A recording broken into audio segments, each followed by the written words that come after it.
আসসালামু আলাইকুম শিক্ষার্থীরা, আশা করি সবাই ভালো আছো। কেপিবি স্কুল অ্যান্ড কলেজের অনলাইন ক্লাসে স্বাগতম। আজকে আমি নবম দশম শ্রেণীর জীববিজ্ঞান বইয়ের একটা নতুন অধ্যায় শুরু করতে যাচ্ছি তোমাদের জন্য। সেটা হচ্ছে গ্যাসীয় বিনিময়। ঠিক আছে, তো আশা করছি লেকচারটা শুনলে কাজে লাগবে। মনোযোগ দিয়ে লেকচারটা শোনো।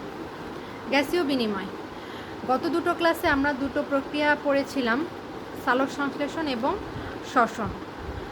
এই দুটো প্রক্রিয়ার মাধ্যমে মূলত গ্যাসীয় বিনিময়টা হচ্ছে। আমি একটু ব্যাখ্যা করছি যে সালোক সংশ্লেষণ প্রক্রিয়ায় সবুজ উদ্ভিদ কার্বন ডাইঅক্সাইড গ্যাস গ্রহণ করছে এবং অক্সিজেন গ্যাসটা ছেড়ে দিচ্ছে।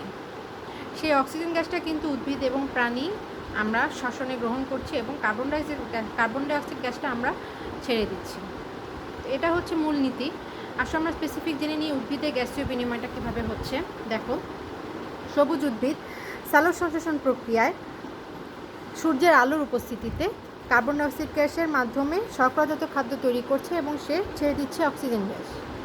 এই অক্সিজেন গ্যাসটা শ্বসনের মাধ্যমে উদ্ভিদ এবং প্রাণী গ্রহণ করছে, তার শ্বসনে কাজে লাগাচ্ছে এবং ছেড়ে দিচ্ছে কার্বন ডাইঅক্সাইড গ্যাস। এটাই হচ্ছে মূলত গ্যাসীয় বিনিময়টা। ঠিক আছে, কিন্তু সালোক সংশ্লেষণ নামক প্রক্রিয়াটা সূর্যের আলোর উপস্থিতির দরকার হয় বলে এটা কিন্তু দিনের বেলাতেই বেশিরভাগ হয়, কিন্তু শ্বসন প্রক্রিয়াটা দিন রাত 24 ঘন্টায় চলতে থাকে। যার ফলে একটা গাছ বা বড় গাছের নিচে যদি কেউ থাকে তাহলে দেখা যাবে সে রাত্রেবেলা একটু শ্বাসকষ্ট অনুভব করবে, কারণ রাত্রেবেলা কিন্তু গাছটার শ্বসন চলছে, সে অক্সিজেন টেনে নিচ্ছে, কার্বন ডাইঅক্সাইড বের করে দিচ্ছে। কিন্তু সালোক সংশ্লেষণ বন্ধ বলে বা সালোক সংশ্লেষণের হার কম বলে সে কিন্তু কার্বন ডাইঅক্সাইড গ্যাস টেনে অক্সিজেন গ্যাস সেই পরিমাণে উৎপাদন করতে পারছে না। যার ফলে ওই মুহূর্তে ওই এনভায়রনমেন্টে কার্বন ডাইঅক্সাইড গ্যাসের আধিক্য থাকার কারণে কিন্তু শ্বাসকষ্টটা দেখা যায়। এই জন্য বলা হয় যে রাতেরবেলা বড় গাছের নিচে গেলে শ্বাসকষ্ট দেখা যায়, কারণ গাছটা অক্সিজেন গ্যাস গ্রহণ করছে ঠিকই শ্বসন প্রক্রিয়ায়, কিন্তু আবার অক্সিজেন গ্যাস তৈরি করতে পারছে না বা কার্বন ডাইঅক্সাইড গ্যাসটা টেনে নিতে পারছে না, কারণ তার সালোক সংশ্লেষণটা সেই মুহূর্তে তুলনামূলক কম বা বন্ধ। ঠিক আছে, এখন আমরা চলে যাচ্ছি প্রাণীর শ্বসন।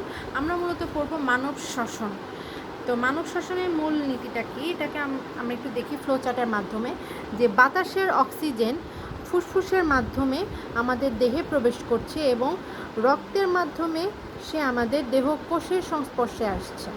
রক্তের মাধ্যমে দেহে এসে সে এই অক্সিজেনটা আমরা যে খাদ্য খাই সেগুলো কোষে উপস্থিত, তার সাথে জারিত হয়ে খাদ্যকে জারিত করে তাপ, শক্তি এবং কার্বন ডাইঅক্সাইড গ্যাস উৎপন্ন করে। এই কার্বন ডাইঅক্সাইড গ্যাসটি আবার রক্তের মাধ্যমে ফুসফুস থেকে দেহের বাইরে চলে যাচ্ছে। কাজে আমরা মূলত দুটো স্টেজ দেখতে পাচ্ছি। একটা হচ্ছে অক্সিজেন গ্রহণ এবং কার্বন ডাইঅক্সাইড ত্যাগ, যেই স্টেজটাকে আমরা বলছি শ্বাসকার্য, এবং আরেকটা স্টেজ হচ্ছে যে অক্সিজেনটা দেহকোষে এসে খাদ্যকে জারিত করে তাপ এবং শক্তি উৎপন্ন করছে। এই স্টেজটাকে আমরা বলছি শ্বসন। মূলত শ্বাসকার্য এবং শ্বসন আমাদের সচেতন অচেতন উভয় অবস্থাতেই আপনিই চলতে থাকে, এবং আমরা জানি খুব বেশি হলে 3 মিনিট, এর বেশি কিন্তু আমরা শ্বাসকার্য ছাড়া চলতে পারবো না, কারণ অক্সিজেন গ্যাসও আমাদের দরকার এবং যে কার্বন ডাইঅক্সাইড গ্যাসটা আমরা বের করে দিচ্ছি সেটাও আমাদের প্রয়োজনীয় বের করে দেওয়া দরকার। এই জন্য আমাদের সচেতন অচেতন উভয় অবস্থাতেই কিন্তু প্রক্রিয়াগুলো আপনি চলতে থাকে, যার ফলে আমাদের শরীর ক্রিয়াশীল থাকে। ঠিক আছে, তো আমরা দেখে নিই মানব শ্বসন তন্ত্র কী কী অংশ নিয়ে গঠিত, কাকে বলে। আমাদের দেহের যে সমস্ত অঙ্গগুলো আমাদের শ্বসনে সাহায্য করছে সেগুলো একত্রে তৈরি করছে শ্বসন তন্ত্র।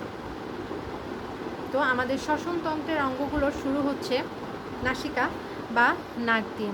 আমরা সবাই জানি আমরা নাক দিয়ে শ্বাস প্রশ্বাস নেই, কাজে আমাদের যে অক্সিজেন সমৃদ্ধ বাতাস ঢোকা বা কার্বন ডাইঅক্সাইডযুক্ত বাতাসটা বের হয় এটা কিন্তু আমরা নাক দিয়ে করে থাকি। কাজেই শ্বসনতন্ত্রের শুরুটা হবে নাসিকা দিয়ে। আমরা ছবি দেখতে পারি একটা, এই যে নাসিকা, এটা পেছনে নাসিকা গহ্বর দেখতে পাচ্ছ তোমরা, নাসিকা গহ্বর, পেছনে নাসিকা গহ্বর, এবং এটা চলে গিয়েছে গলবিল পর্যন্ত, যেটা আমাদের শ্বসনতন্ত্রের পরবর্তী অংশ গলবিল। নাসিকার সামনে এবং গলবিলের যে অংশটা, নাসিকা গহ্বরের যে অংশটা গলবিলের সাথে গিয়েছে, ঠিক সেখানে দুটো পর্দা আছে, একটা সামনে এবং একটা পেছনে। এই পর্দাতে বাইরের রোগ জীবাণু ধুলোবালি কিছুটা হলেও আটকে যায় এবং আমরা অনেক সময় শ্লেষ্মা আকারে সেগুলো বাইরে বের করে দিই। এরপর গলবিল। নাসিকা গহ্বরের পেছন থেকে ষড়যন্ত্র পর্যন্ত অংশটা হচ্ছে গলবিল। এর পেছনে একটা জিহ্বাকৃতি ঢাকনা আছে, তাকে বলা হচ্ছে আলজিহ্বা।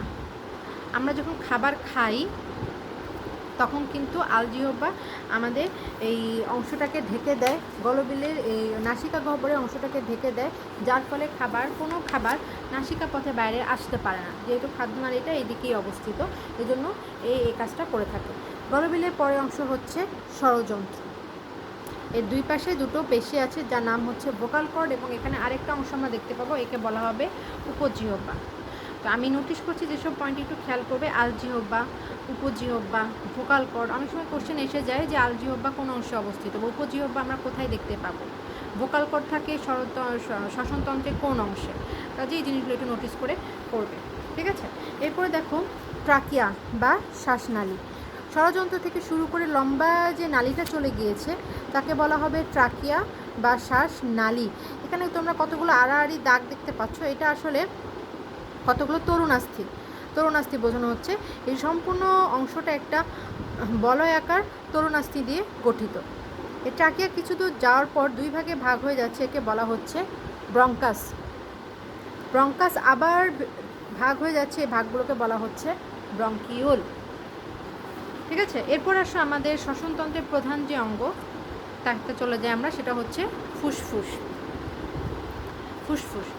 যদি পজিশনটা বলি, ফুসফুসের পজিশনটা হচ্ছে আমাদের বক্ষপিঞ্জরের মধ্যে, বুকের যে খাঁচাটা বক্ষপিঞ্জরের মধ্যে ফুসফুস সুরক্ষিত আছে।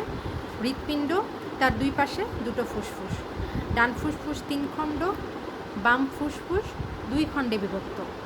লাইনগুলো কিন্তু বহু নির্বাচনের জন্য ইম্পর্টেন্ট, খেয়াল করবে যে ফুসফুসের অবস্থানটা হৃৎপিণ্ডের দুই পাশে, ডান ফুসফুস 3 অংশে এবং বাম ফুসফুস 2 অংশে বিভক্ত। ফুসফুস আবৃতকারী পর্দার নাম হচ্ছে প্লুরা।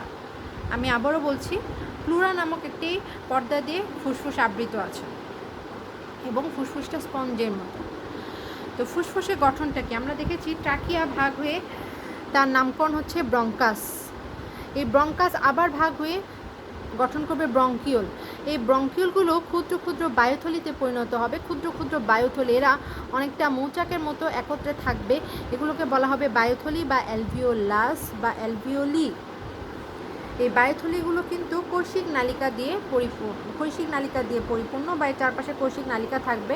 আমরা জানি কৈশিক নালিকা বা কৈশিক জালিকা হচ্ছে সেই সমস্ত রক্তনালী যাদের সাথে দেহকোষের প্রত্যক্ষ সংস্পর্শ ঘটে, কারণ কৈশিক নালিকার প্রাচীর অত্যন্ত পাতলা, এবং আমরা যে অ্যালভিওলি পেলাম, ফুসফুসের যে অ্যালভিওলিগুলো পেলাম, এই অ্যালভিওলির প্রাচীরও কিন্তু অত্যন্ত পাতলা, যার ফলে কৈশিক নালী এবং অ্যালভিওলির মধ্যে আদান প্রদানটা সম্পূর্ণ হয়। কাজে আমরা যদি প্রিভিয়াস সংজ্ঞাতে ফিরে যাই যে অক্সিজেনটা দেহে প্রবেশ করে রক্তের মাধ্যমে দেহকোষে আসবে, এই যে কৈশিক নালিকার মাধ্যমে সে কিন্তু দেহকোষে যেতে পারছে।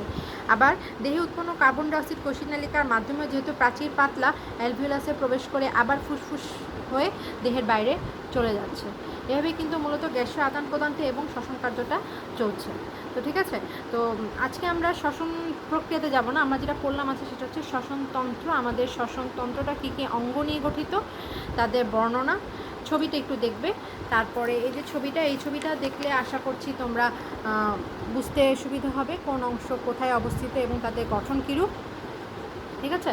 তো স্টুডেন্ট, আজকের ক্লাসে যদি সামারাইজ করি, শ্বসন কাকে বলে, উদ্ভিদে গ্যাসীয় বিনিময় কীভাবে হয়, রাত্রেবেলা বড় গাছের নিচে ঘুমালে শ্বাসকষ্ট হয় কেন, মানুষ শ্বসনতন্ত্র কোন কোন অঙ্গ নিয়ে গঠিত সেগুলোর ছোটো ছোটো বর্ণনা পড়বে, এবং আমাদের ফুসফুসের গঠনটা ইম্পর্টেন্ট দিয়ে পড়বে। তো আশা করছি আজকের ক্লাসটা সবার কাজে লাগবে।